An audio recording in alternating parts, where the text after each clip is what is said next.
Bonjour à tous, donc bienvenue pour ce Shabbat aujourd'hui en Suisse, au lieu, voilà, en petit groupe, donc là nous on est trois, ça fait assez intime, puis vous aussi chez vous, donc voilà.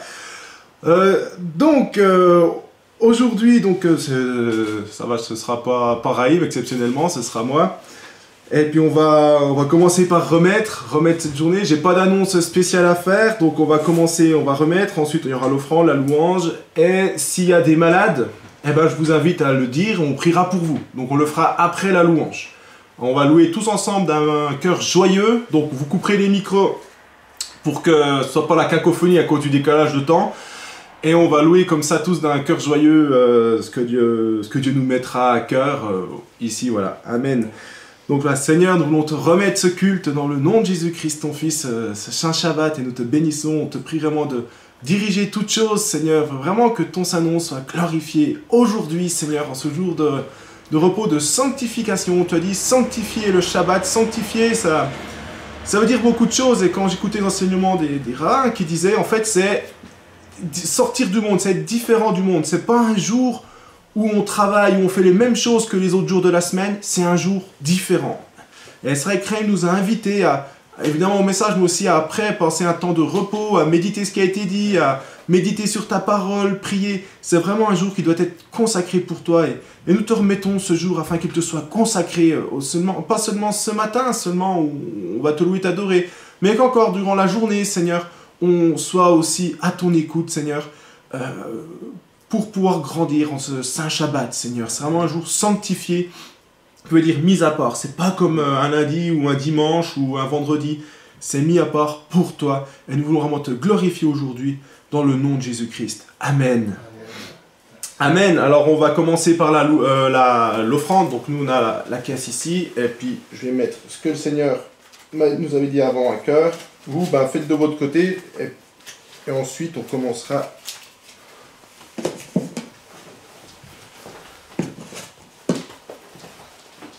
Amen.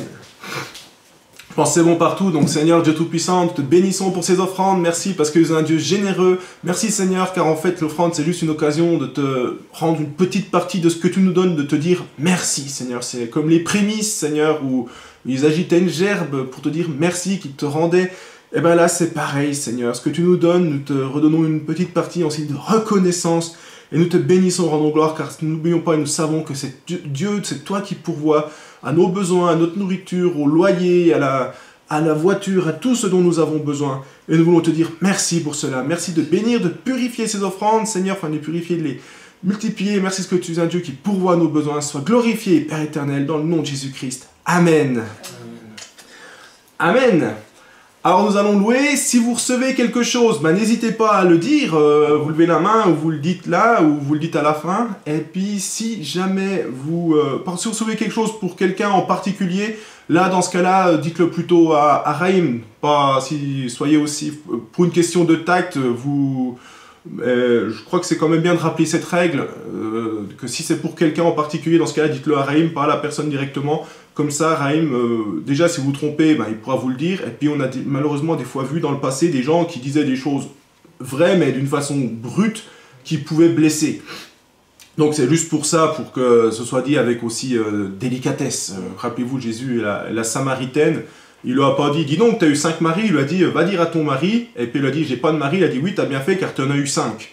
Il lui a dit avec délicatesse, ça l'a interpellé, et des fois on oublie ça, donc c'est important. Donc si vous recevez quelque chose, pour quelqu'un en particulier, par contre, si Dieu vous parle là, pour l'œuvre ou autre, pour, je sais pas, ma foi, vous pouvez le dire, quoi. Vous m'avez compris, vous avez l'habitude pour la plupart, mais j'avais quand même à cœur de refaire ce rappel qui est important. On va louer, on va lancer les chants avec 3, puis on vous laisse suivre chez vous, juste voilà, couper les micros, je vois qu'ils sont tous coupés, super, allez. Alléluia, Alléluia, Betzil Telei Shama. Alléluia, Alléluia, Betzil Telei Trua. Kol Shama Te Alléluia. Alléluia, Alléluia. Alléluia, Kol Neshama, Te Alléluia, Alléluia,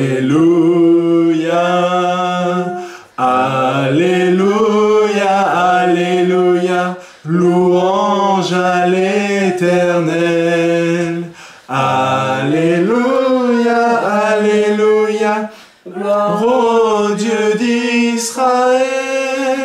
Gai tambourin, cymbales sonores, retentissez en son honneur. Et vous humains, dites encore, gloire au grand Dieu sauveur.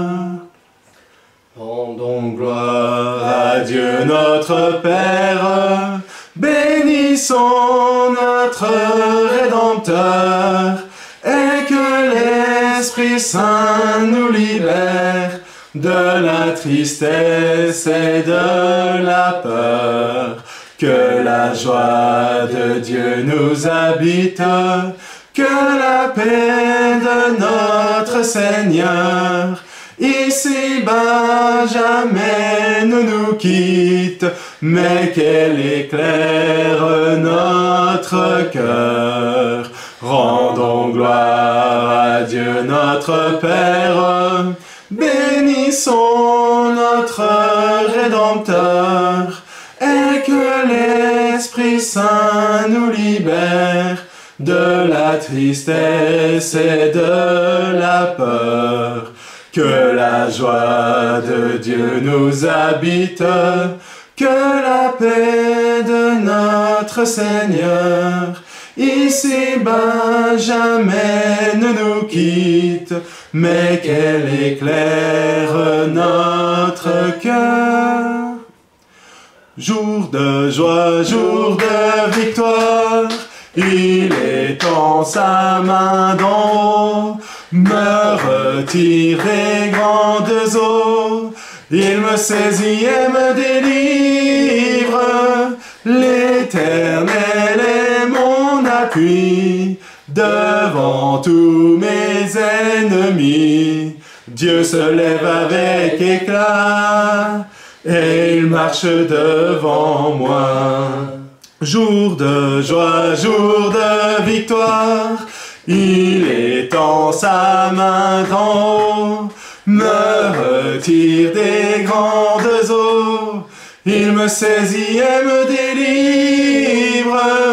L'Éternel est mon appui, devant tous mes ennemis. Dieu se lève avec éclat, et il marche devant moi. Dieu se lève avec éclat, et il marche devant moi.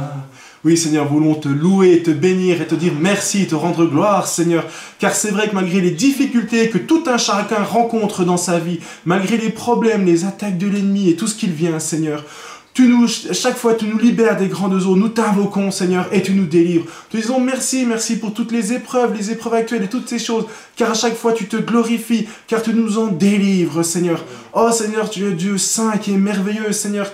C'est vrai que c'est interpellant quand on lit Jérémie qui était jeté en prison, et tu étais à côté de lui comme un ami dans la fournaise, tu étais à côté de lui dans cette fosse, et tu lui parlais, il recevait des prophéties.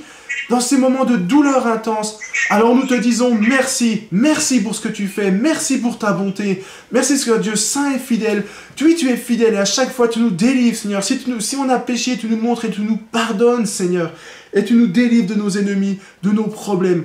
Alors nous te rendons gloire, Seigneur, sois béni, Père éternel, dans le nom de Jésus-Christ, ton Fils. Amen. Amen. Amen. Dans la joie, et j'ai vraiment à cœur, donc j'ai à cœur de demander, est-ce qu'il y a quelqu'un qui est malade, qui a un besoin de prière? Si vous pouvez vous manifester, j'ai quand même à cœur qu'on prie pour vous. Ah, Chantal qui lève la main, ma tante. Alors, Tata, ah, ta cheville, oui, d'accord. Ok, ben on va prier tout de suite. Est-ce qu'il y a quelqu'un d'autre aussi qui aurait un besoin de prière? Attilio? Oui? Moi, je veux bien. Mais c'est pour la femme, qui je suis un peu faible. Et voilà. Alors, cheville, je note parce que comme ça, surtout, je n'ai pas envie d'oublier quelqu'un. Attilio, la forme parce que après l'opération, quoi. Ouais, et je voyais D'accord. Daniel Marie? Oui, moi c'est pas pour un besoin personnel, mais je voudrais qu'on prie pour les États-Unis pour proclamer la volonté de Dieu. Oui, alors ça, ce sera à la réunion de prière, plutôt que... Là c'est vraiment pour les gens malades, parce que voilà. Alors, il faut prier, effectivement, pour ça. Hein. C'est un très bon sujet. J'ai pas à cœur de prier pour ça maintenant. C'est juste pour les gens malades. Mais c'est un très bon sujet, effectivement. Ray nous en a parlé, il faut prier pour ça.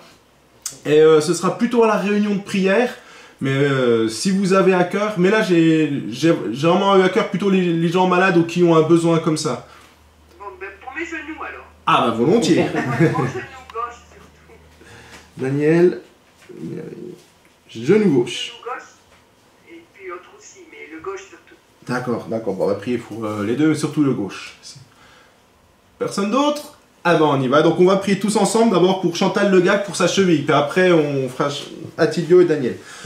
Dieu Tout-Puissant, tu es le Dieu qui guérit, Père éternel. Et nous voulons proclamer, Père Céleste, tu es Adonai Jireh, je crois, éternel, tu pourras, éternel, tu guériras.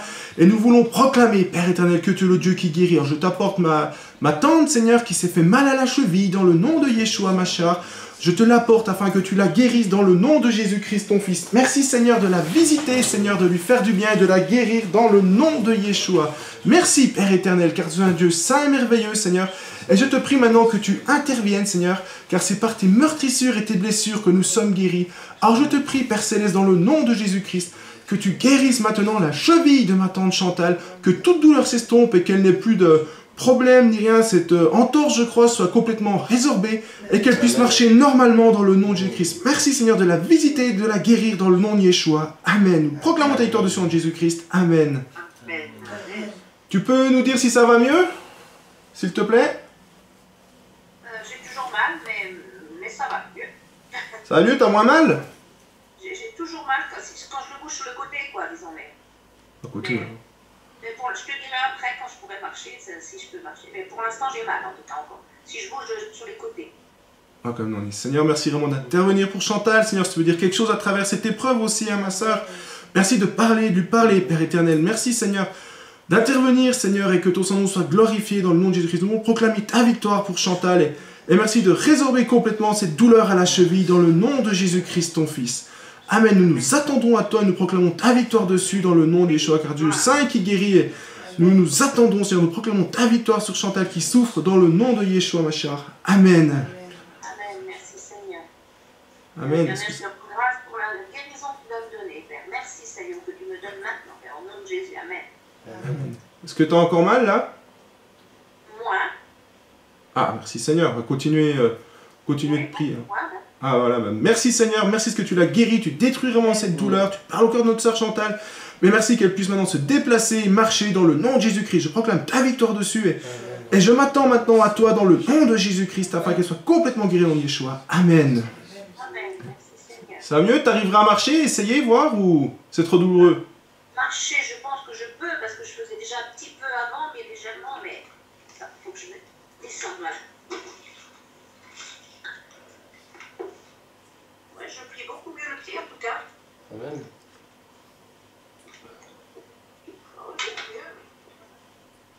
C'est beaucoup mieux.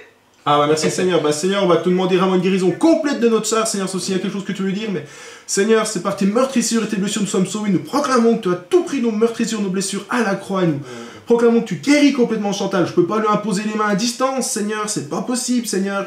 Alors merci d'intervenir maintenant et de la guérir complètement dans le nom de Jésus-Christ. Merci pour ces bonnes nouvelles, parce qu'elle va mieux. Et nous te prions maintenant qu'elle puisse marcher complètement, librement dans le nom de Jésus-Christ. Amen. Amen.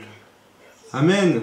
Non, j'ai à cœur, ça va aller avec c'est bon, je crois qu'on a fait ce qu'on devait là. Merci Seigneur, nous tiens au courant. Amen. Amen. Amen. Ça va, donc là ça va mieux, beaucoup mieux. T'as pu... Oui, je peux bouger beaucoup plus facilement mon pied, oui. Merci Seigneur.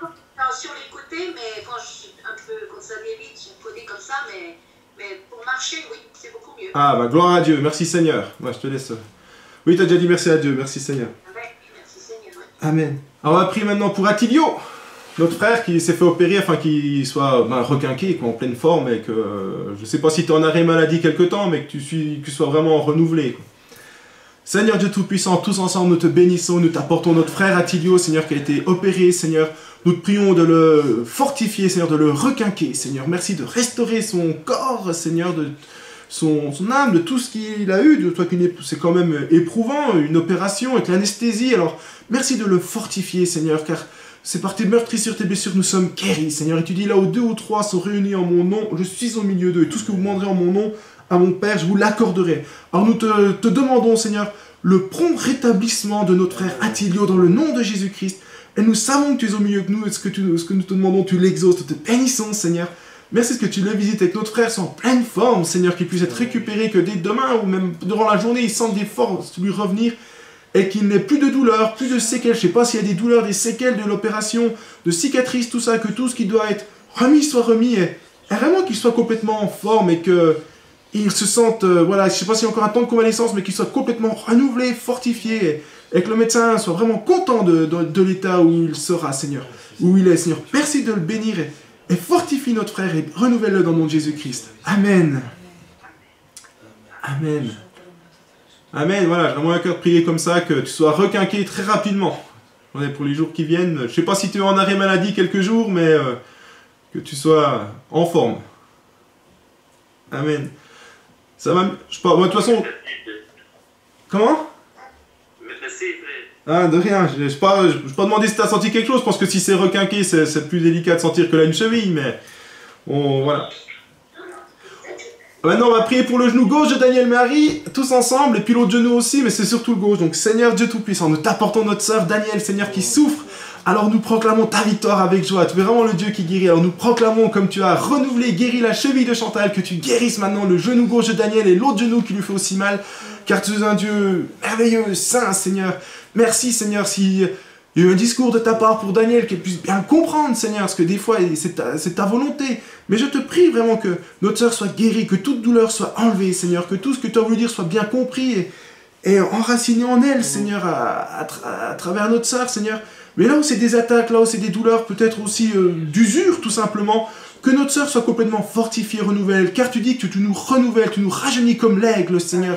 Or, si notre sœur a des cartilages usés, Seigneur, c'est là un problème dû à l'âge ou parce qu'elle elle était infirmière, c'est vraiment qu'elle a dû beaucoup piétiner, des choses comme ça, c'était un métier physique, et que ces choses les abîmées, usées. Alors je te prie que tu la guérisses, que tu la renouvelles, et que tu fasses du bien, et que les parties de son genou, cartilage, je ne sais pas pourquoi je vois comme le cartilage usé, soient renouvelées dans le nom de Jésus-Christ, ton Fils, que tout soit restauré, Seigneur, car tu nous rajeunis comme l'aigle, Seigneur, tu nous fortifies, Seigneur, et tu nous fais plus de bien avec toi, n'importe quel que soit notre âge, Seigneur. Quand tu le veux, d'après la tradition juive, Élie, avec 70 ans, quand il courait devant Akab, devant les chevaux d'Akab, 70 ans, 70 ans, pour ceux de France qui nous écoutent.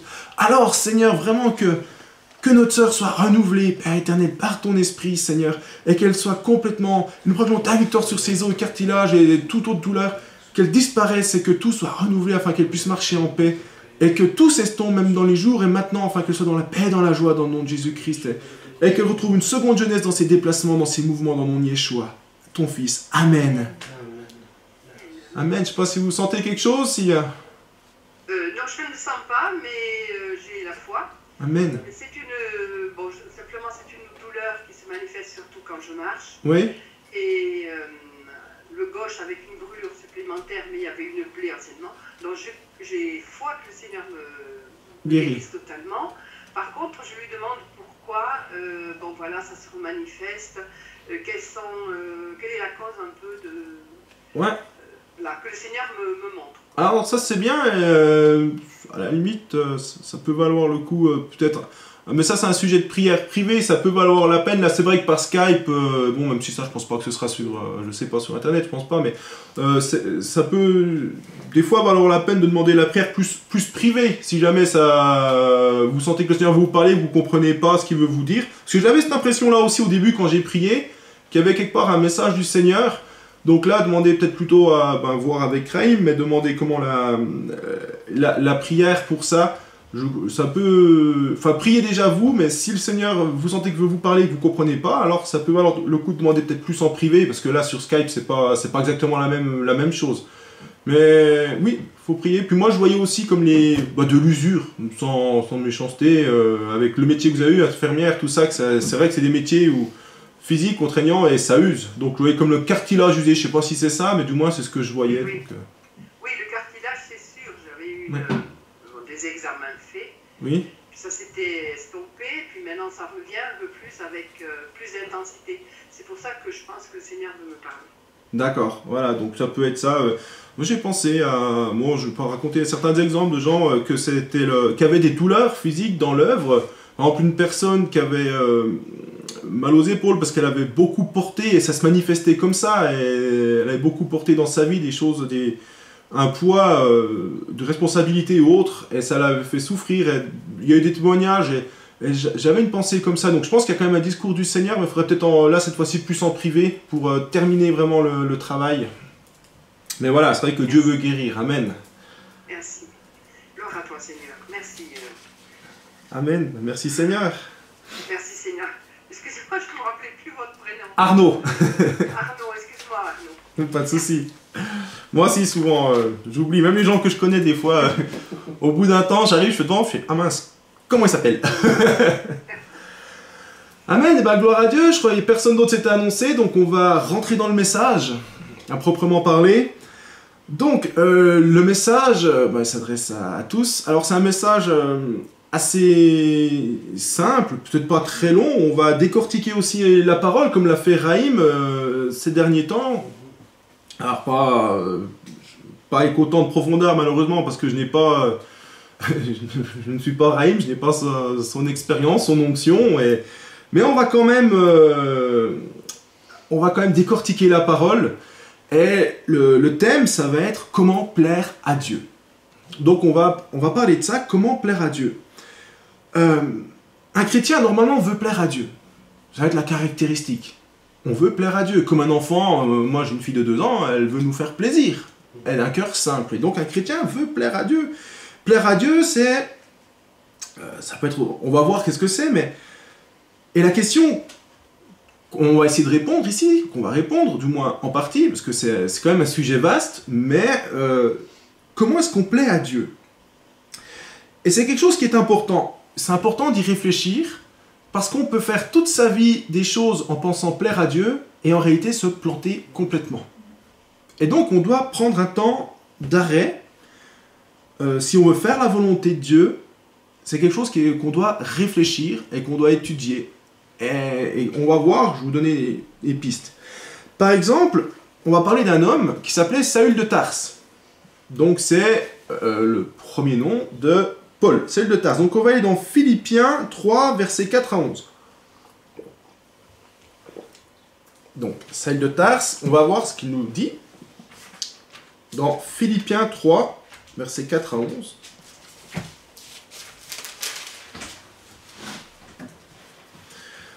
Parce que Paul, avant d'être Paul, était pharisien. Alors qu'est-ce qu'un pharisien? C'est bon de le rappeler.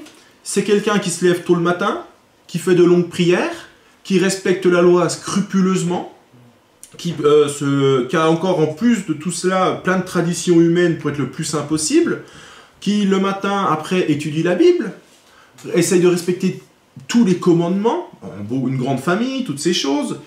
Ensuite, avait une grande culture des choses de Dieu. Ça, c'est un pharisien. Donc, par rapport à un pharisien juif, même moderne, je passe du temps dans la prière, je lis la Bible, je l'étudie. Enfin, par rapport à un pharisien, je suis quand même, je pense, un rigolo, parce que bon, j'ai quand même, j'ai mon travail, je pense que vous aussi, eux, ils y consacrent leur journée. Je veux dire, il y a des gens qui les soutiennent, ils y consacrent leur journée. Donc ça, c'est un pharisien. C'est important de comprendre ce que c'est. Et on va voir ce que dit Paul là-dessus.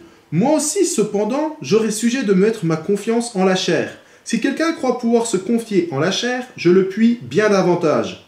Donc, moi, circoncis le 8e jour, de la race d'Israël, de la tribu de Benjamin, hébreu, né d'hébreu, quant à la loi, pharisien, quant aux zèles, persécuteur de l'Église, irréprochable à l'égard de la justice de la loi. Donc là, c'est la description de Paul. Déjà, il avait une génétique, descendant d'Abraham, des 12 des patriarches et autres, qui étaient restés en plus d'ancêtres qui étaient restés fidèles à la loi, parce qu'il y a quand même eu les déportations, toutes ces choses, il y en a quand même beaucoup qui avaient en cours de route abandonné. Il était circoncis, il était élevé dans la meilleure tradition, la plus grande culture, et il avait les meilleures habitudes. Alors, pourquoi Paul faisait tout ça? Parce qu'il voulait plaire à Dieu. Il avait hérité d'un amour de Dieu, il aimait Dieu, et il faisait ça parce qu'il voulait plaire à Dieu. Et que nous dit Paul? Qu'est-ce qu'il nous dit juste après? Mais ces choses qui étaient pour moi des gains, parce qu'il était sûr qu'il avait raison, je les ai regardées comme une perte à cause de Christ. Il dit, mais tout ça, j'ai réalisé que c'était nul. Ça ne valait rien, comme des pertes. Selon les traductions, j'ai entendu dire que c'était traduit même comme de la boue. C'est-à-dire qu'il a vu ça comme rien, inutilité. Et même je regarde toutes choses comme une perte à cause de l'excellence de la connaissance de Jésus-Christ, mon Seigneur, pour lequel j'ai renoncé à tout. C'est-à-dire toute sa tradition, tous ses héritages, tout ce qu'il avait appris, il y a renoncé. C'est-à-dire que tout ce qui faisait sa joie, il a dit non, maintenant c'est Jésus. Et on va voir ce que ça implique tout ça. C'est-à-dire qu'avant, il pensait faire le bien, il suivait en fait les commandements à sa façon, et il s'est aperçu que non, tout ce que j'ai fait était nul. C'est Jésus. Maintenant, j'obéis à Jésus. Je les regarde comme de la boue, ce que je disais, afin de gagner Christ. Jésus-Christ mon Seigneur, pour lequel j'ai renoncé à tout, je les regarde comme de la boue, afin de gagner Christ. Donc c'est-à-dire qu'il a renoncé à toute sa justice, tout ce qu'il croyait bon, il y a abandonné afin de gagner Christ. C'est-à-dire plaire à Dieu. Quand vous gagnez Christ, vous avez réussi ce jour-là. Et d'être trouvé en lui, non avec ma justice, celle qui vient de la loi, mais avec celle qui s'obtient par la foi en Christ, la justice qui vient de Dieu par la foi. Et là, on retombe sur on ne peut être, sans la foi, nul n'est agréable à Dieu. Et là, il dit, c'est pas par mes actes, c'est pas par ma justice, c'est pas par mes longues prières, c'est pas par mes habitudes vestimentaires. Rappelez-vous, il respectait la loi avec les longs phylactères, toutes ces choses, toutes les habitudes qui sont dans la loi. Et il respectait tout. Et il dit, bah non, tout ça, en fait, non, c'est pas ça qui plaît à Dieu. Ce qui plaît à Dieu, c'est Christ. C'est quand j'ai Christ en moi. C'est quand je suis soumis à Christ, s'obtient par la foi en Christ. C'est quand je crois que Jésus est mort pour moi à la croix, pour mes péchés, et qu'il est ressuscité. Important, le ressusciter. Et on va le détailler ça encore après. On va le voir, parce que Paul l'a développé dans Romains 6, c'est ce qu'on va voir par la suite. Ainsi, si je viens par la foi, ainsi je connaîtrai Christ et la puissance de sa résurrection. Ça, c'est important, je connaîtrai Christ et la puissance de sa résurrection. Et les communions de ses souffrances en devenant conforme à lui dans sa mort pour parvenir, si je le puis, à la résurrection d'entre les morts. Et la communion de ses souffrances. Là aussi, c'est quelque chose qui va à l'opposé, c'est-à-dire que personne n'a naturellement envie de souffrir, mais Dieu nous dit que quand on veut être comme Christ, on va aussi souffrir.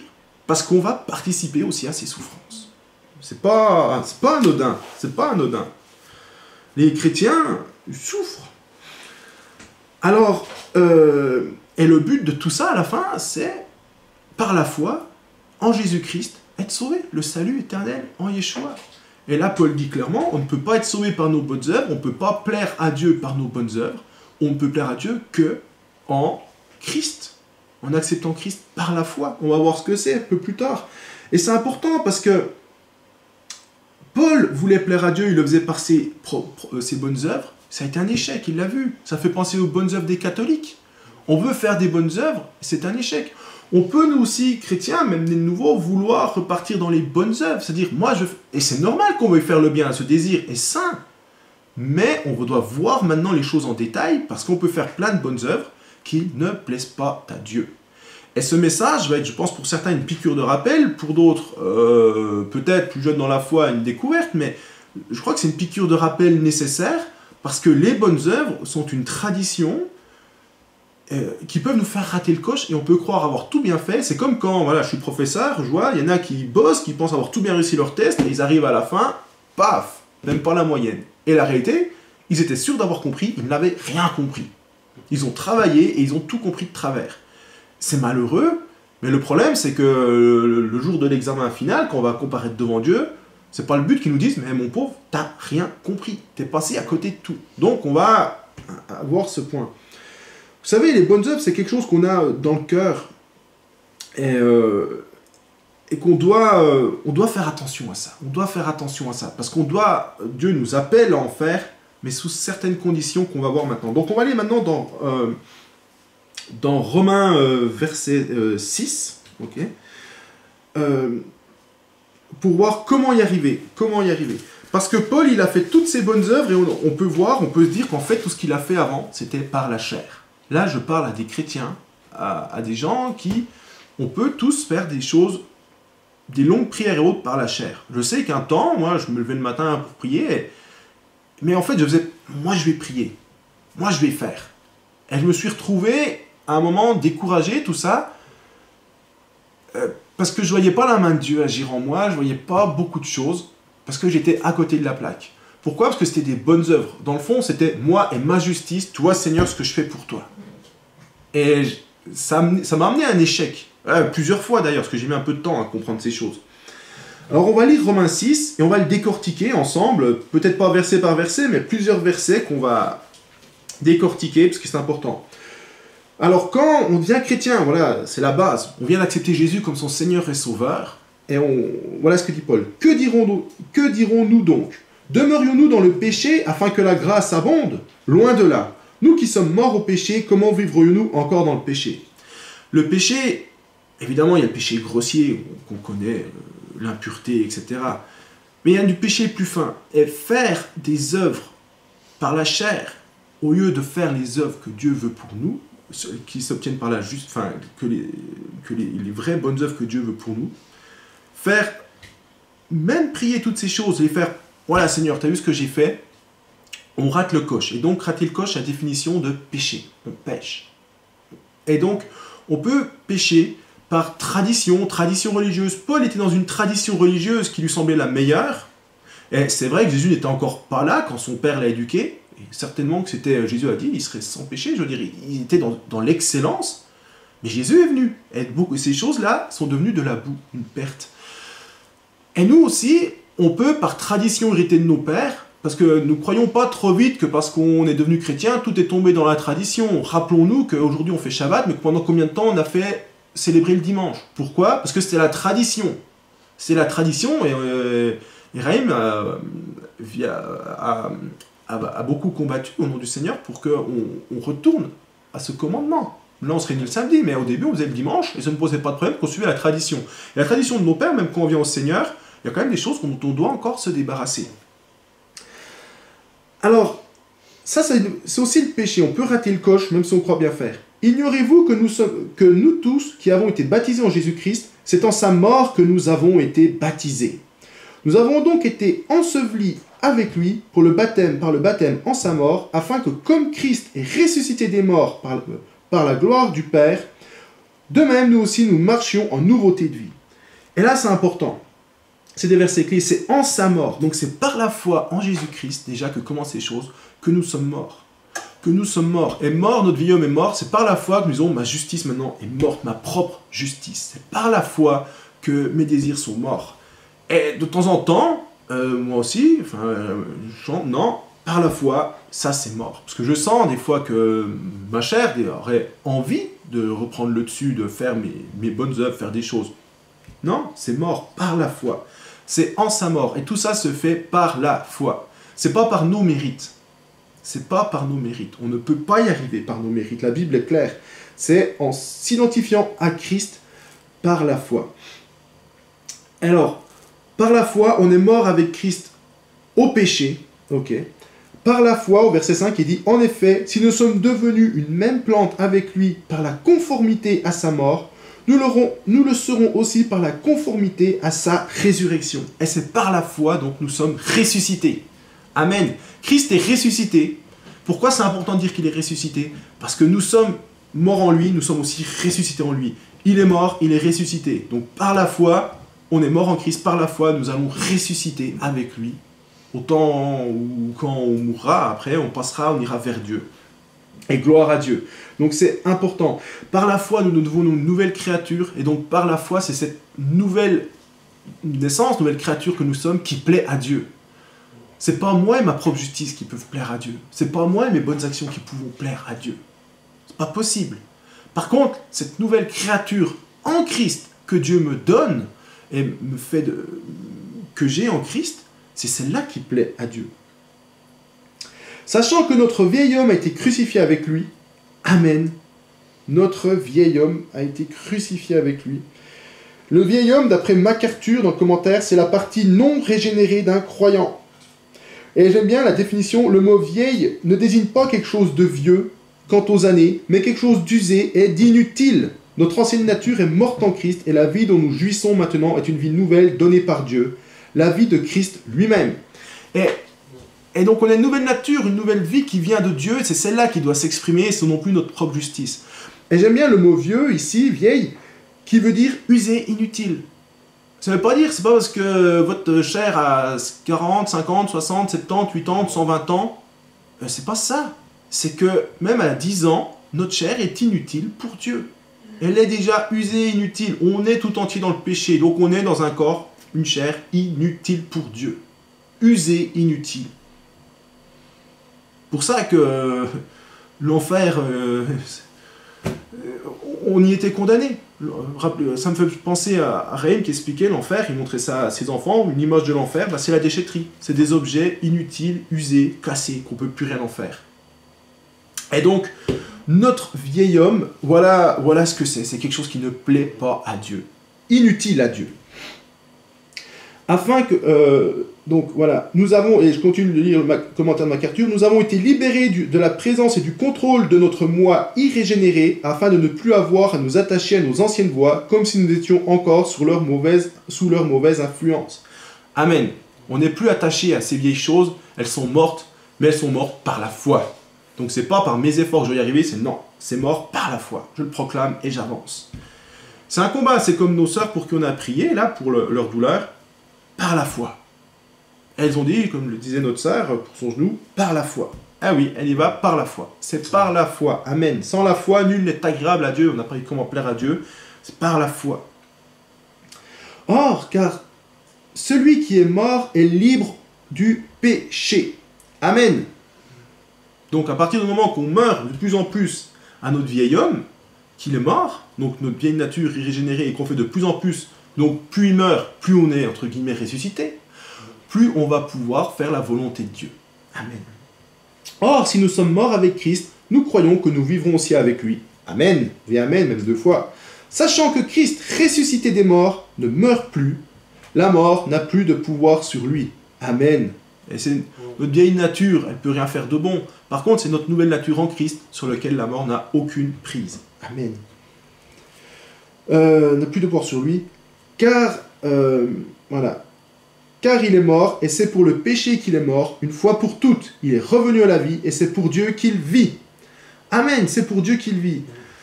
Avant, si on regarde bien l'histoire de Saül, il vivait pour lui. Sa justice, ses actes, toutes ces choses, c'était pour lui. Ben oui, il disait, même s'il disait plaire à Dieu, il se faisait plaisir à lui, c'était pour lui. Parce qu'il était élevé dans cette justice, il était content et fier de le faire. Ça peut se manifester dans un cas beaucoup moins religieux, vous êtes élevé dans un milieu, vous êtes content de reproduire ce que vous avez vu, la plupart du temps, ou des fois, vous allez à l'opposé en disant, moi je ne vais pas en faire ça, je ne suis pas d'accord, je fais l'inverse. Mais c'est encore votre propre justice. C'est encore souvent votre propre justice, tant que vous n'êtes pas que le Seigneur, c'est votre propre justice. Et Saül, qu'est-ce qui s'est passé? C'est que le jour où il s'est converti, il n'a plus voulu suivre sa propre justice, il a voulu suivre le Seigneur. C'est ça la conversion, c'est « Ah, je suis à ma propre justice, d'un seul coup, je suis le Seigneur. » Je vais, juste parce que je voulais en parler plus tard, mais je vais en parler maintenant, parce que je sens que c'est le temps. Dans Acte 9, verset 6, gardez Romains 6, mais on va aller voir Acte 9, verset 6. Donc c'est la conversion de Paul. Vous vous rappelez, il était sur une mule, et d'un seul coup, une grande lumière venant du ciel resplendit autour de lui, c'est au verset 3. Il tomba par terre, verset 4, et il entendit une voix qui lui disait « Saül, Saül, pourquoi me persécutes-tu » Il répondit, « Qui es-tu, Seigneur » Et le Seigneur dit, « Je suis Jésus que tu persécutes. Il te serait dur de te regimber contre les aiguillons. » Tremblant et saisi d'effroi, il dit, « Seigneur, Seigneur, que veux-tu que je fasse » Et le Seigneur lui dit, « Lève-toi, entre dans la ville où on te dira ce que tu dois faire. » Et là, il dit, « Seigneur, Seigneur, que veux-tu que je fasse » C'est là que la vie de Paul bascule. C'est qu'avant, il faisait sa justice. Il obéissait à la loi, mais selon sa justice, selon la tradition de ses pères. Et il disait même, « J'étais persécuteur de l'Église. » Parce que pour lui, l'Église, c'était pas la bonne voie. Et il voulait ramener les gens dans le droit chemin. Donc il pensait que persécuter l'Église, c'était leur rendre service. C'était sa justice qui lui disait ça. Je leur rends service en les tabassant, parce que je les ramène dans le droit chemin, et puis en plus je limite l'expansion de l'Église. Donc pour lui, il pensait bien faire. Et là, donc il obéissait à sa justice, il était esclave de sa justice. D'un seul coup, il se convertit, il dit « Seigneur, que veux-tu que je fasse ?» C'est là que sa justice, c'est terminé, elle est morte. Hein. Et là, il dit à Dieu « Ok, je t'obéis, je veux faire ta volonté. » Et c'est ça que Dieu nous appelle à faire si on veut lui plaire, c'est « Seigneur, je veux faire ta volonté. » Et comment on y arrive? Par la foi. En voyant déjà que notre propre justice, toutes ces choses, par la foi, non, maintenant j'y suis mort, je suis ressuscité en Jésus-Christ. Et Seigneur, je veux faire ta volonté. Et c'est là que s'enclenche la machine. Je dis bien s'enclenche, parce que ça commence à se partir de ce moment-là. On n'est pas parfait. Parce que le combat commence, parce que évidemment votre chair, elle ne va pas vous dire tout de suite « Ah, c'est bien, fais la volonté de Dieu ». Elle va essayer de revenir par la petite porte, toujours en douce. Encore nous a dit Raïm, quand on était chez lui mercredi, il nous a dit faites attention à vos points faibles, tout ça, parce que le diable va essayer de rappuyer dessus pour les réactiver. Il va toujours essayer de réactiver notre chair pour nous faire chuter. Donc faisons attention. Et ça va dans ce que la suite, donc j'ai lu le verset 10. Ainsi vous-même, regardez-vous comme mort au péché, c'est ce que je vous ai dit, et comme vivant pour Dieu en Jésus-Christ, par la foi. Amen. Que le péché ne règne donc point dans vos corps mortels et n'obéissez point pas à ses convoitises. C'est ce que je vous ai dit là, c'est ce que nous a dit Raïm. On doit veiller. Quand notre propre justice doit reprendre le dessus, dire stop, j'y suis mort, je dois avancer. Je sais, c'est facile à dire, je sais que ça revient par la petite porte, je sais que c'est pas quelque chose qui se manifeste brutalement mais doucement, mais quand on le sent, il faut vraiment se repentir et avancer. C'est pour ça aussi que la Bible dit veillons les uns sur les autres, prions les uns pour les autres. Parce que des fois, on peut, sans faire exprès, se laisser aller à repartir à ces choses. Et le diable nous guette comme un lion rugissant. Donc on doit faire attention à ne pas retomber. Et vraiment veiller sur nos voies. Pour nous tous. Pour moi le premier. Je le dis, ces choses pour moi le premier. Je veille et veillons parce que c'est quelque chose d'important. Vous savez, des fois, il y a eu... Je suis en insister parce qu'il y a une doctrine qui disait, voilà, je suis sauvé, maintenant je suis une nouvelle naissance. Toutes choses passées sont anciennes, c'est vrai. Et maintenant, toutes choses sont nouvelles, c'est vrai. C'est vrai. Mais le vieil homme, la mort de la vie du vieil homme, c'est par crucifixion. C'est pas... Luther s'était trompé, il a dit, voilà, on va noyer le vieil homme lors du baptême. Je crois que c'est Luther qui a dit ça. Une noyade, c'est rapide. Hein. 1-2 minutes. À une crucifixion, pour Jésus, ça a été 3 heures. Et vous avez vu toutes les souffrances qu'il y a eu avant. Ça peut durer 1 jour, 2 jours. Donc c'est une mort qui est lente et extrêmement douloureuse. C'est-à-dire que votre vieil homme, il va lutter, il ne va pas vouloir mourir facilement. Et votre propre justice va toujours essayer de revenir. Et le diable va mettre des circonstances pour qu'elle revienne. Et donc il ne faut pas croire que ces choses s'arrêtent brutalement lors de la conversion. C'est une hérésie. C'est quelque chose auquel on doit lutter. Et Paul le dit que le péché ne règne donc point sur vos membres. Donc on doit vraiment veiller à ce que ça ne revienne pas, que le vieil homme ne se revigore pas, mais qu'il meure au fur et à mesure toujours par la foi. Ne livrez pas, au verset 13, vos membres au péché comme des instruments d'iniquité, mais donnez-vous vous-même à Dieu comme étant vivants, de mort que vous étiez, et offrez à Dieu vos membres comme des instruments de justice. Donc c'est-à-dire, maintenant la Bible dit clairement de se donner à Dieu, dire Seigneur, qu'est-ce que tu veux que je fasse? Et là, on va devenir des instruments de justice. Donc ce n'est pas en faisant, même en appliquant la loi de Dieu, par notre propre volonté qu'on plaît à Dieu, c'est en disant à Dieu, qu'est-ce que tu veux que je fasse? Et en lui obéissant, qu'on devient agréable à Dieu, membre de justice, enfin, comme vos membres, comme des instruments de justice. On va commencer à accomplir la justice de Dieu, quand on lui obéit. Car le péché n'aura point de pouvoir sur vous, puisque vous êtes morts, puisque vous êtes non sous la loi, mais sous la grâce. Amen. On est sous la grâce en Jésus-Christ. Donc le péché n'a plus de pouvoir, nous sommes justifiés en Jésus-Christ. C'est pour ça que le péché n'a plus de pouvoir. Et j'ai noté quand même dans mes notes pour le verset 13, il y a une notion de permanence, c'est-à-dire ne vous livrez pas vos membres. Il faut bien comprendre que ces choses, vouloir faire la volonté de Dieu, c'est pas seulement, on peut dire chrétien du dimanche, le dimanche, vouloir être saint, c'est en permanence, c'est-à-dire à notre travail, tout le temps, tous les jours. Et c'est un combat, parce que le diable va tout faire, il va faire en sorte qu'au travail, vous soyez fatigué, des soucis, et donc, si on échoue, on se repent. Mais c'est une notion de permanence, quelque chose qui se répète tous les jours. avec les combats qui vont avec tous les jours, tous les jours. Chaque jour, on remet le métier sur le tapis, enfin j'ai oublié l'expression, on remet tout sur la table, je veux dire, on doit repartir de nouveau. Et chaque jour, et on va voir comment. On va voir comment. Donc, au verset 14, « Car le péché n'aura point de pouvoir sur vous, puisque vous êtes non sous la loi, mais sous la grâce. » Au commentaire de MacArthur, le péché n'aura point de pouvoir, le péché exerce un certain contrôle sur notre corps, sinon l'exhortation de Paul serait inutile, mais il ne doit pas y régner. Ainsi, l'apôtre exprime sa confiance que ceux qui appartiennent à Christ ne permettront pas au péché de régner. Il y a une différence entre être tenté, entre pécher un coup, sporadiquement on va dire, chuter, et être dominé par un péché. Être tenté, vous n'avez pas péché, c'est le diable qui vient, votre chair, qui dit « Ah, moi je voudrais ça, et c'est pas la volonté de Dieu. » Mais vous pouvez dire non. Donc là, c'est pas un péché. Satan a tenté Adam et Ève. Il a tenté aussi Jésus. Jésus a été tenté. Bon, il a répondu par la parole, il a dit non.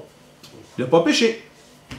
Donc c'est pas un péché. Après, péché, c'est-à-dire que vous avez raté le but. Donc ça peut être un péché grossier, ça peut être un moment de pression, vous mentez. Ça peut être, vous devez faire quelque chose et que Dieu vous demande, vous ne le faites pas. Ou alors vous imposez une de vos bonnes actions à Dieu qui ne vous a rien demandé. Par exemple, le Seigneur vous dit rien. C'est comme quand vous allez manger chez quelqu'un et que vous avez plus faim, vous avez bien mangé, il vous propose « Est-ce que tu en veux plus ?» C'est poli. Vous dites « Ah non merci, j'ai plus faim ».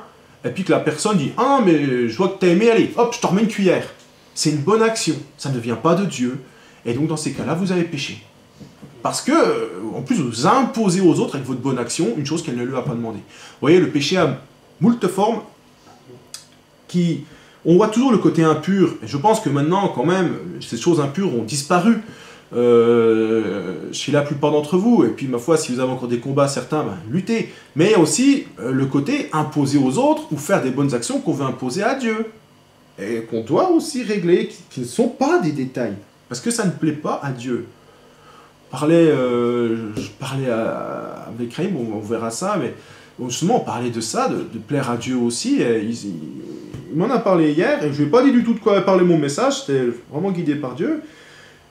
Mais on peut faire plein de choses, si le cœur n'y est pas, si c'est pas pour Dieu, c'est pas Dieu qui nous demande, mais que notre propre justice, ça ne plaît pas à Dieu.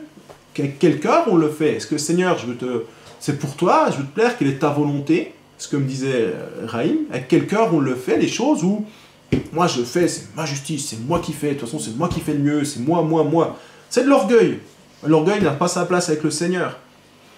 Et donc le Seigneur, au jour du jugement, dira, oui, tu as fait ça, mais regarde ta motivation. C'était pas moi, c'était toi. Et ta justice. Alors, tu as eu ta récompense, tu l'as fait, tu étais content, voilà, mais pour moi, ça valait rien. On continue de lire. Verset 15. Quoi donc? Pécherions-nous parce que nous sommes non sous la loi, mais sous la grâce? Loin de là. Évidemment, on n'a pas à pécher, hein. Ça c'est bien de le répéter, mais voilà.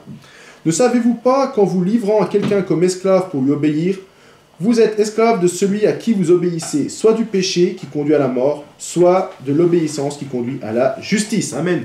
Donc, on peut pécher, mais si on pêche, que Dieu nous montre il y a des péchés qu'on ne voit même pas, il y a des péchés qu'on voit qu'on se repent, c'est aussi ça Shabbat, on fait le bilan, si le Seigneur nous montre, dis donc là cette semaine tu n'as pas fait gaffe, mais il y a ça qui n'allait pas, donc et même dans la journée Dieu nous montre, et il y a des péchés, et le problème là aussi dit MacArthur et Paul, on ne peut pas laisser un péché régner sur nous. Si vous avez un problème avec un péché qui règne sur vous, il faut lutter, c'est-à-dire prier, remettre les choses à Dieu et pas vous laisser faire. À partir du moment déjà que vous luttez, quelque part le péché ne règne plus sur vous. Ça veut dire non, je ne veux pas. On peut pas, quand j'entends aussi se soumettre à un péché, c'est aussi, je veux dire, on peut lutter, avoir des échecs, mais se dire bon moi, j'ai tel problème avec tel péché, c'est comme ça. Voilà. Je le vis, je vis avec. Là non, ça ne passe pas. Je pense que vous avez tous passé ce cap, mais on ne peut pas tolérer de ne pas lutter. On peut avoir des péchés qui peuvent mettre longtemps à sortir, ça peut être dur. Parce que dans le fond, on peut avoir de l'amour pour ces péchés, mais on ne peut pas dire « Ouais, bon, moi, tel péché, ouais, bon, je vis avec. » Et des fois, on peut avoir cette tendance pour certains péchés. Donc, il faut vraiment faire attention que ça ne peut pas on ne peut pas être soumis au péché. Ce que dit la parole, soit on est soumis au péché, soit à la justice. Et la justice, c'est à l'obéissance à Dieu, soit à l'obéissance qui conduit à la justice. Donc soit vous obéissez à Dieu et ça vous mène à la justice et vous serez sauvés, soit alors, il y a un souci, il y a un gros problème. Si vous vous soumettez au péché, ça conduit à la mort. Attention. Paul est sérieux, hein. Quand je lis Paul, même quand on est dans Philippiens, puisse être ressuscité, toutes ces choses, on se dit, dis donc, il prenait son salut avec le plus grand sérieux. Il n'était pas... moi j'étais élevé, bon, t'as levé la main, c'est dans mon ancienne église, dans le milieu un peu pentecôtiste, c'était un peu la théorie, bon, t'as levé la main, t'es sauvé, t'es tranquille maintenant, tout ce que tu vas faire, de toute façon, t'es pardonné. Quand on lit Paul, on voit pas forcément ça, hein. Et donc, on voit vraiment qu'il y a une voie de sanctification qui marche avec Dieu, et Dieu nous montre des choses au fur et à mesure, et on doit avancer avec ces choses, et abandonner vraiment tout péché, les péchés que Dieu nous montre. Mais grâce soit rendue à Dieu, de ce que, après avoir été esclave du péché, vous avez obéi de cœur à la règle de doctrine dans laquelle vous avez été instruits. Et c'est là aussi que Dieu travaille, c'est travailler notre cœur pour qu'on apprenne aussi à obéir de cœur. J'aime beaucoup le commentaire de MacArthur du verset 17, règle de doctrine instruit. Il met le mot grec règle, transmet l'idée d'un moule, pareil à celui que l'artisan utilise pour couler un métal en fusion. Dieu coule ses nouveaux enfants dans le moule de la vérité divine.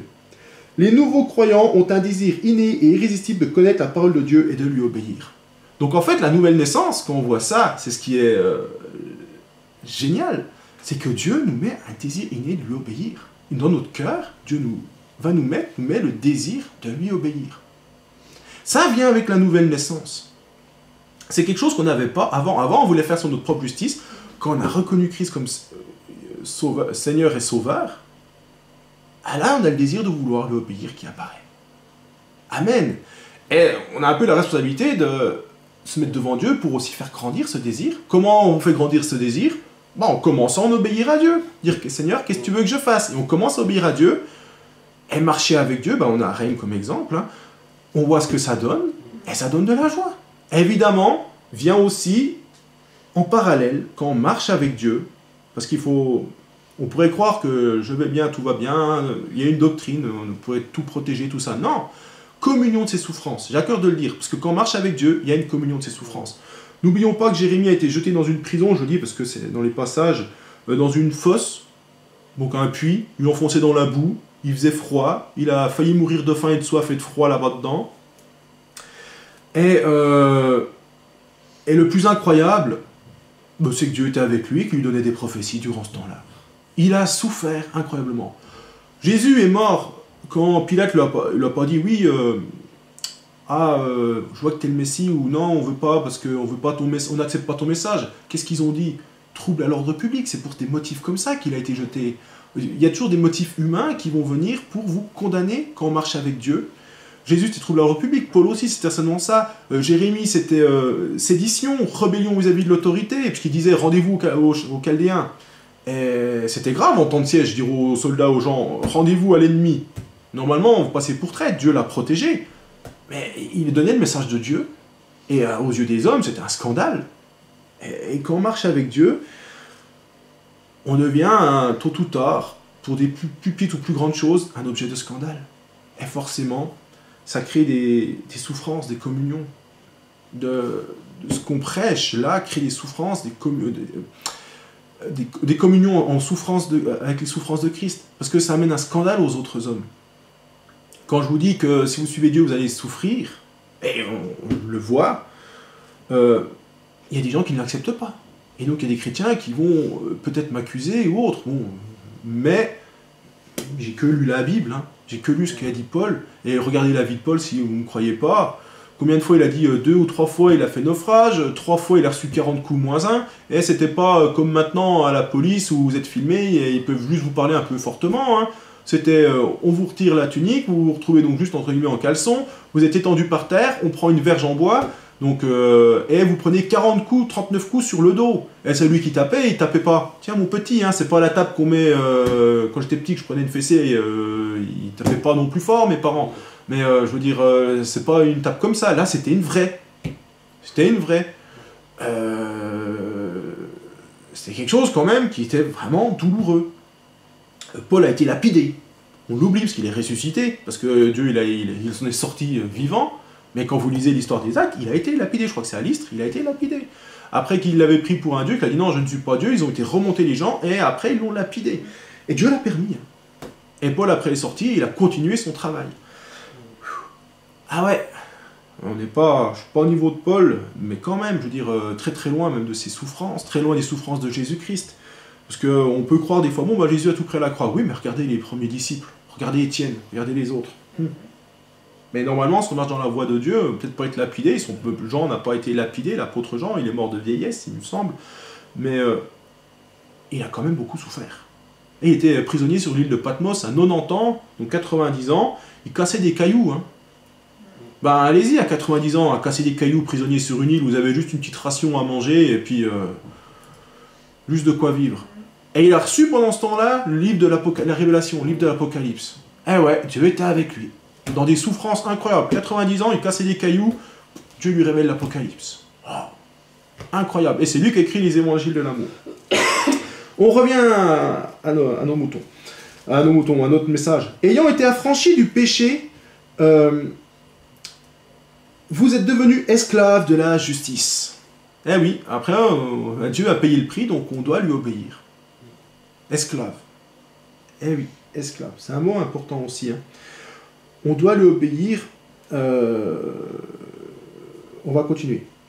Je parle à la manière des hommes à cause de la faiblesse de votre chair. De même, donc, que vous avez livré vos membres comme esclaves à l'impureté et à l'iniquité. Vous savez, l'esclave, il n'avait pas le choix, il était obligé d'obéir, sinon il était châtié. Et il y avait des péchés, rappelez-vous, qui devaient dominer sur vous. Quand vous n'y obéissez pas, vous souffriez. Vous recevez des coups. C'est comme un esclave qui n'obéit pas à son maître, il se prend des coups. Concrètement, la notion d'esclave ici, c'est quoi? C'est important d'en parler, je le sens. C'est, pensez quand vous êtes un drogué ou un alcoolique. Il est esclave de l'alcool, c'est-à-dire qu'il doit boire de l'alcool. S'il n'en boit pas, il souffre. Il souffre. Il va avoir des maux de tête, il va recevoir dans son âme, il ne sera pas bien, il aura des sueurs froides, toutes ces choses. Mais il y a d'autres péchés, des autres addictions que je ne vais pas dire, parce qu'il y a des enfants qui peuvent écouter, mais tant de péchés. Et puis, je connais des gens qui sont addicts au travail. Vous allez me dire, c'est pas quoi? Mais c'est un péché au bout d'un temps. Le travail, ça sert... on doit le faire de tout notre cœur, etc. Mais enfin, quand vous bossez 18 heures par jour, que vous n'arrivez pas à décrocher, c'est pas la majorité. Mais j'en connais. Mais c'est un péché. Parce que quand vous ne faites plus la volonté de Dieu, il y a des gens, ils sont addicts au travail. Et s'ils ne vont pas du travail, ils se sentent mal. Parce que c'est leur vie. Alors là, je prends un cas extrême, évidemment, vous mieux être addict au travail qu'au vin, mais quand même, c'est aussi un péché, c'est aussi une addiction. Et donc, esclave, ça veut dire que si tu obéis pas, tu prends des coups. Tu vas avoir une souffrance, une douleur. Vous comprenez cela? Et donc, quand on est esclave de Dieu, c'est pareil. Quand on n'obéit pas à Dieu, il y a un châtiment qui tombe. Je vous surprends peut-être en disant ça, mais c'est la parole qui le dit. Dieu châtie ceux qu'il aime. Dieu a donné Jésus pour nous. Il nous demande de lui obéir. On fait ou on ne fait pas. Si on ne fait pas, il y a un châtiment. Ça ne veut pas dire que le châtiment est proportionné, c'est Dieu qui fait. Mais enfin, il y a des châtiments qui tombent. C'est comme ça. Parce qu'on est esclave, c'est Paul qui le dit. Et c'est vrai. Esclave à l'impureté et à l'iniquité, pour arriver à l'iniquité. Donc en plus, c'est un esclavage, quand c'est à l'iniquité, c'est pour arriver donc à l'injustice, à l'impureté. Mais maintenant, livrez vos membres comme esclaves à la justice, donc esclaves pour obéir à Dieu, pour arriver à la sainteté. Et là, c'est quand même quelque chose qui rassure, c'est-à-dire que les châtiments que l'on reçoit de Dieu sont faits pour nous guider vers la sainteté. Autant les châtiments qu'on reçoit dans l'iniquité, donc par le diable, sont faits pour nous emmener encore plus de souffrance, et plus d'impureté, comme celui qui est alcoolique commence par un verre, puis après c'est 2, puis après 3, puis après il est ivre toute la journée. Autant celui qui obéit à Dieu va commencer à obéir.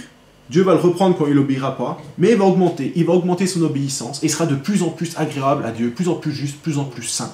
Et Dieu, qui au début quand vous commencez à obéir à Dieu, Dieu va être content, va vous bénir, et il va vous reprendre sur des trucs peut-être un peu gros, puis au fur et à mesure, il va peaufiner, et au fur et à mesure que vous obéirez à Dieu, il va dire, oui, bon là tu fais la chose, ok c'est bien, mais il va dire, tu crois pas que là, c'est pas si bien que ça, hein. Et là il y a quand même ça, et là c'est ça, et au fur et à mesure, il va vous peaufiner. Dieu ne nous montre pas tout d'un coup, parce que si nous montre tout d'un coup nos péchés, on meurt. On ne supporte pas, mais il nous montre progressivement. Et d'où la notion de Shabbat, c'est encore ce que nous disait hier soir Raïm. C'est important, de Shabbat en Shabbat, Dieu nous parle. Il nous parle de nos péchés, il nous parle aussi de notre caractère. Moi, il me parle aussi de certaines choses, qui me dit, voilà, vraiment que tu le gardes en tête, que tu continues de le travailler. Je n'ai pas à cœur de le dire là, mais il y a quelque chose que Dieu me travaille, et depuis plusieurs semaines, et il travaille mon cœur pour que je progresse, parce que c'est quelque chose, quand vous avez accumulé une lacune pendant 15, 20, 30 ans, ça va pas se faire comme ça. Vous allez commencer. Ah, c'est le commencement. Mais après, et puis, il faut recommencer chaque jour presque, jusqu'à ce que ça devienne une habitude. C'est un dicton américain, j'avais entendu, qui était pas mal, c'est fais les choses jusqu'à ce qu'elles deviennent une habitude et jusqu'à ce que ça devienne caractère. Je veux dire, c'est quelque chose qui, je dis pas qu'il faut faire par la chair, hein, surtout pas, mais c'est la notion que, faut travailler la chose jusqu'à ce qu'elle soit vraiment acquise et que ce qui était ancien soit complètement mort. Et pour ça, c'est Dieu qui nous le travaille, qui le peaufine, qui l'améliore, qui nous le montre au fur et à mesure dans notre cœur. Alors, je continue. Pour arriver à la sainteté, verset 20, « Car lorsque vous étiez esclaves du péché, vous étiez libres à l'égard de la justice. » Ça, c'est vrai, Dieu ne vous demandait pas de compte, vous faisiez ce que vous vouliez quand on était pécheurs. C'est quand on était pécheurs. Pas maintenant. « Quels fruits portiez-vous alors? Des fruits dont vous rougissez aujourd'hui, car la fin de ces choses, c'est la mort. » Eh oui. Eh oui. Et c'est important. J'ai parlé il y a quelques temps avec un gauchiste humaniste, ne croit pas en Dieu, qui, lui, croit en l'homme et veut vraiment faire des bonnes actions pour l'homme. Alors, il est pour des choses complètement non bibliques, humanistes, progressistes, que nous, chrétiens, ne pouvons pas cautionner. Mais lui, il est persuadé de faire le bien. Il est persuadé qu'il fait le bien. Nous, en tant que chrétiens, on ne peut pas cautionner ces choses. On ne peut pas les approuver. On ne peut pas approuver, je veux dire, l'avortement, tout simplement. On ne peut pas en tant que chrétien. C'est pas des choses...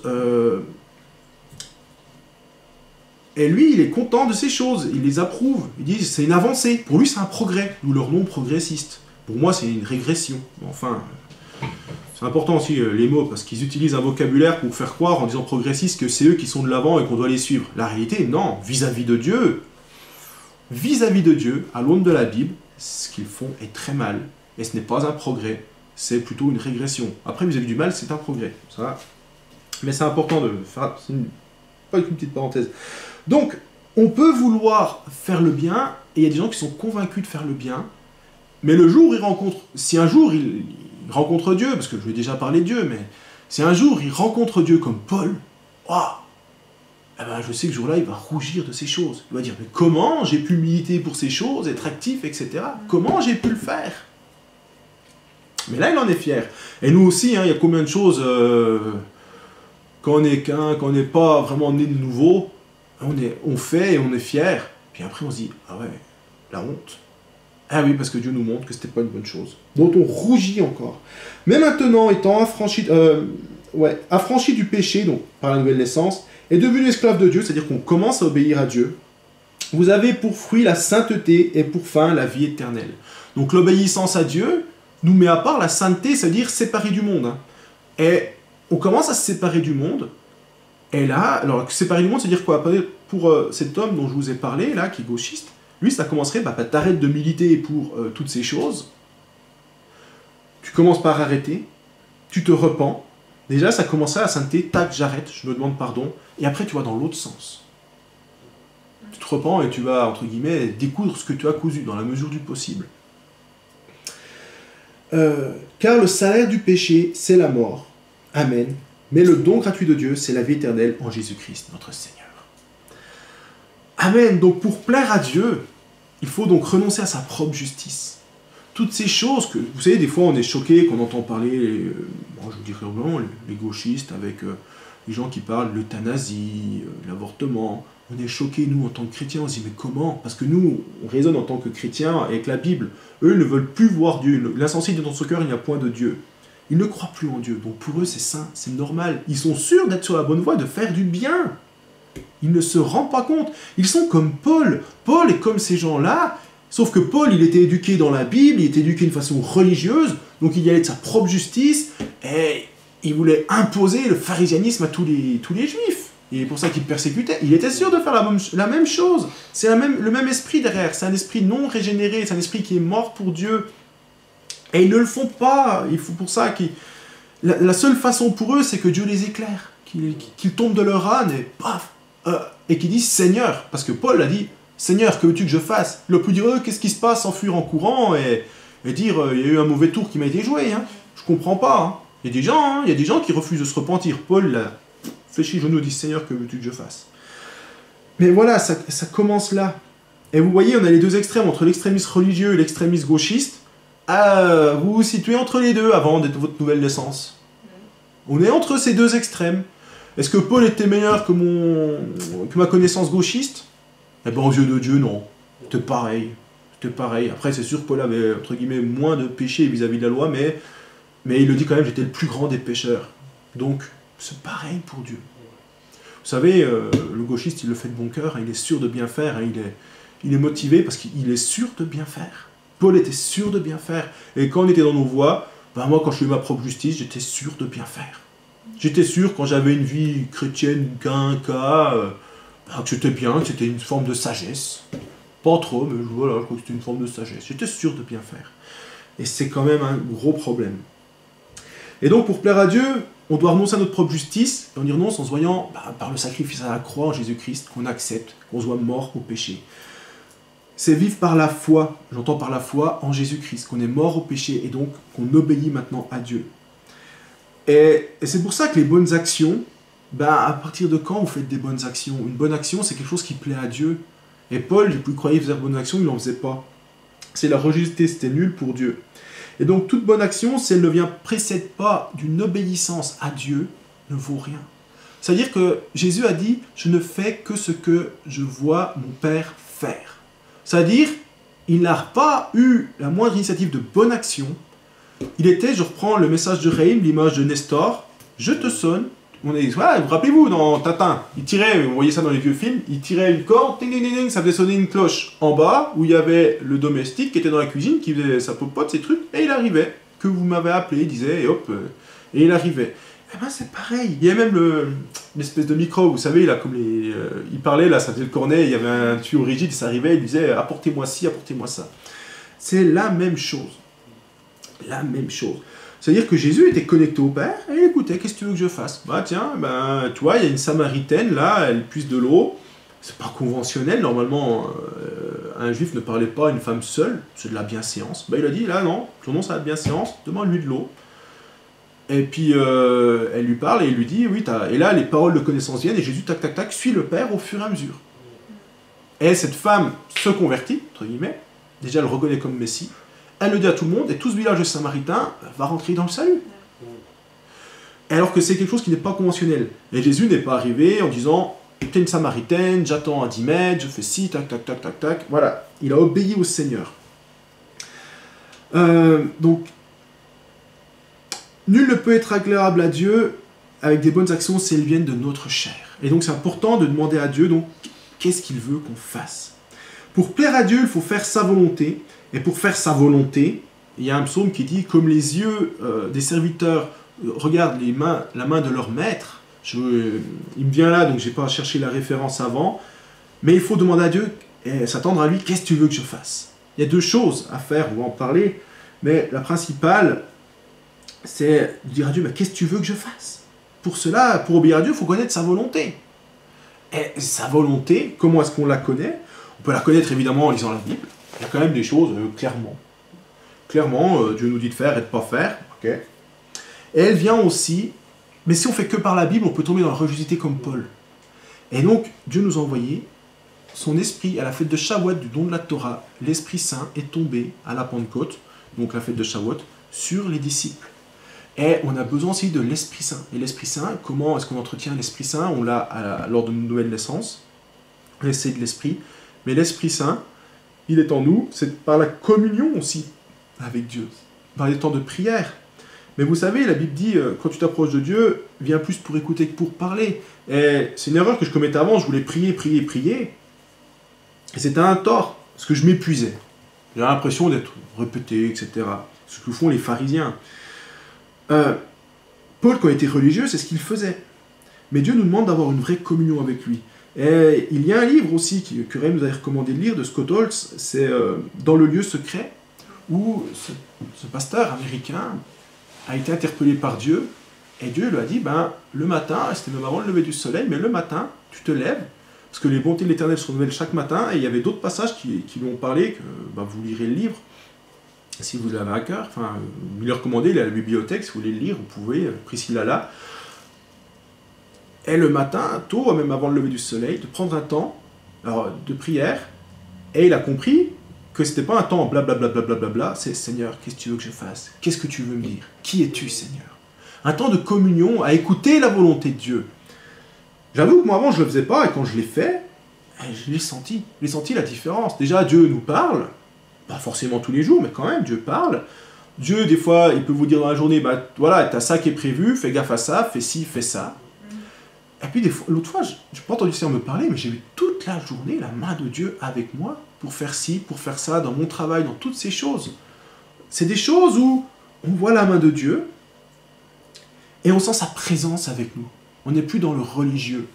Et on sent Dieu qui nous dit dans notre cœur, vas-y, fais ci, fais ça. Et là, je ne fais plus une bonne action par religiosité. Parce que si Dieu me dit, fais ça, si Dieu... on prend l'exemple de l'offrande. On prie avant et on dit, Seigneur, combien tu veux que je donne? Et c'est Dieu qui dit, tu donnes ça. Je le donne. J'ai obéi à Dieu, j'ai fait sa volonté, c'est pas ma propre justice. Gloire à Dieu. Dieu est glorifié. Maintenant, si moi je dis, j'ai tant, je mets tant.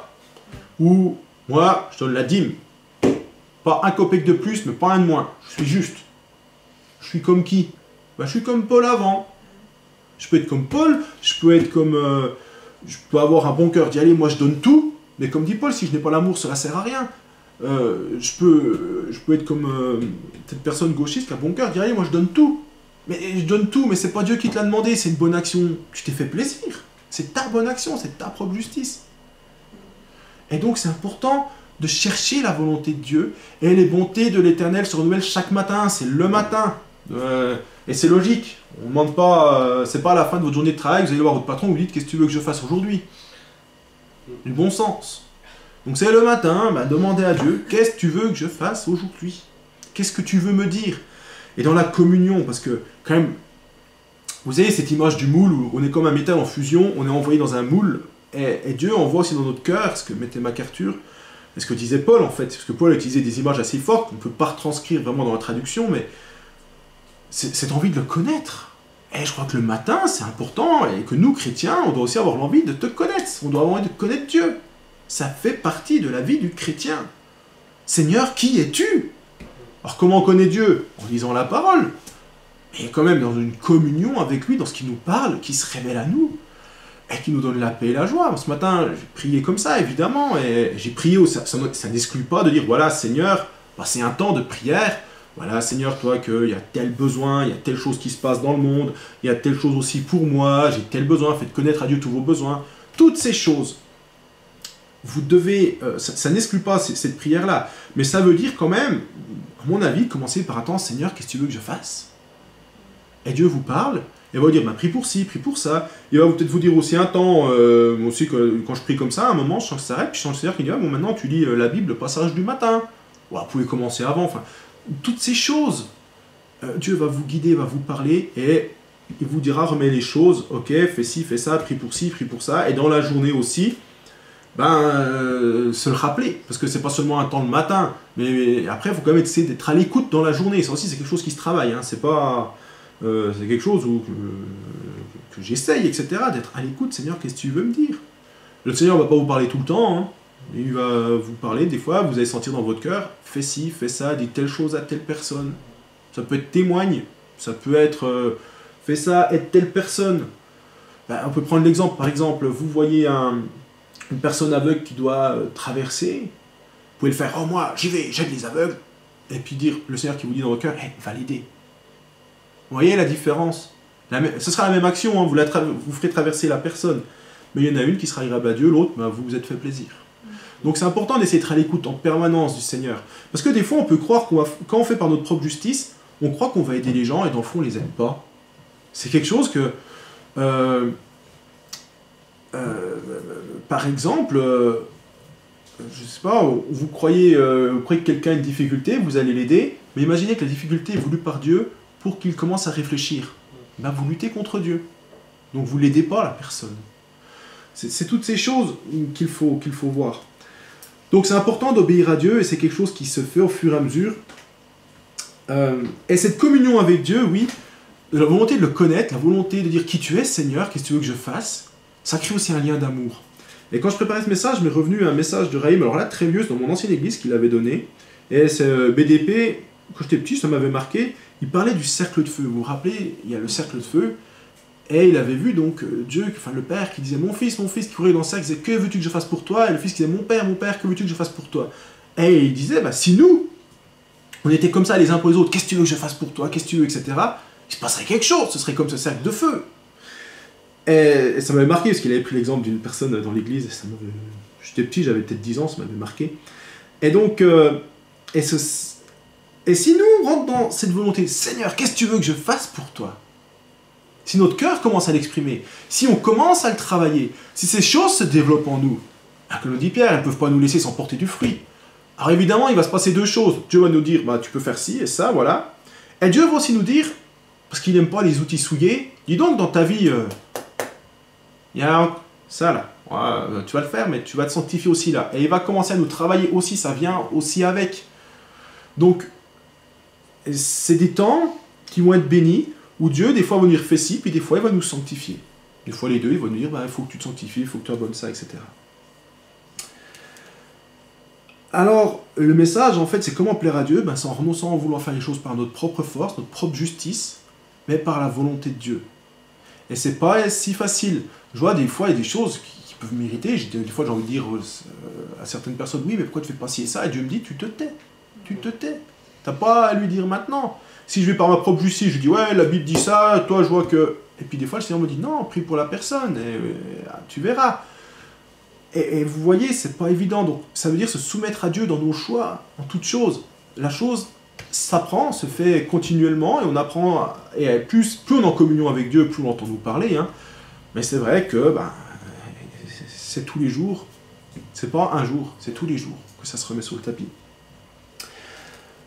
Alors, je vais prier, on coupera après l'enregistrement. Pour ceux qui voudront prier, si vous avez été touchés, si Dieu vous a parlé, vous avez à cœur de prier, vous pouvez le prier. Et moi je vais prier là.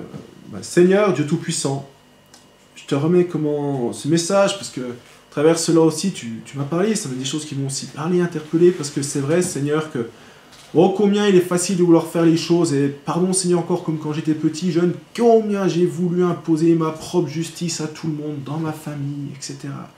Parce que j'étais orgueilleux, parce que j'étais sûr d'avoir raison, comme Paul. Et combien je vois que dans ma vie, plus j'avance, tu me dis, montre que j'avais tort. J'avais tort, et pardon Seigneur. Et combien il y a des choses que j'ai voulu faire, et ils font en disant, ouais, moi je vais faire pour Dieu, et ça, et ça. Et maintenant que je suis obligé de reconnaître que ça ne t'a pas plu, parce que c'était moi, avec ma chair. Pardon Seigneur. Merci Seigneur, parce que tu m'apprends chaque jour à faire ta volonté, et à remettre des choses en ordre. Et je te prie, Seigneur, qu'à chacun dans l'œuvre, tu nous apprennes à faire ta volonté, à te plaire, afin de ne pas être trouvé avec notre justice, mais avec ta justice, Seigneur. Et qu'on ait une vie qui, à la fin, te soit vraiment agréable, afin que tu puisses nous dire, rends bon et fidèle serviteur. S'il te plaît, Dieu Tout-Puissant, je te demande pour toute l'Église, pour tous ceux qui nous écoutent, pour moi, que vraiment cette chose se réalise, que nous puissions arriver et que tu puisses dire rends bon et fidèle serviteur, parce qu'on aura appris à t'obéir, à faire ta volonté avec joie, avec un cœur joyeux, cette obéissance qui te fait plaisir et que tu gardes. Sois béni, Père éternel, notre Dieu, au nom de Jésus-Christ. Amen.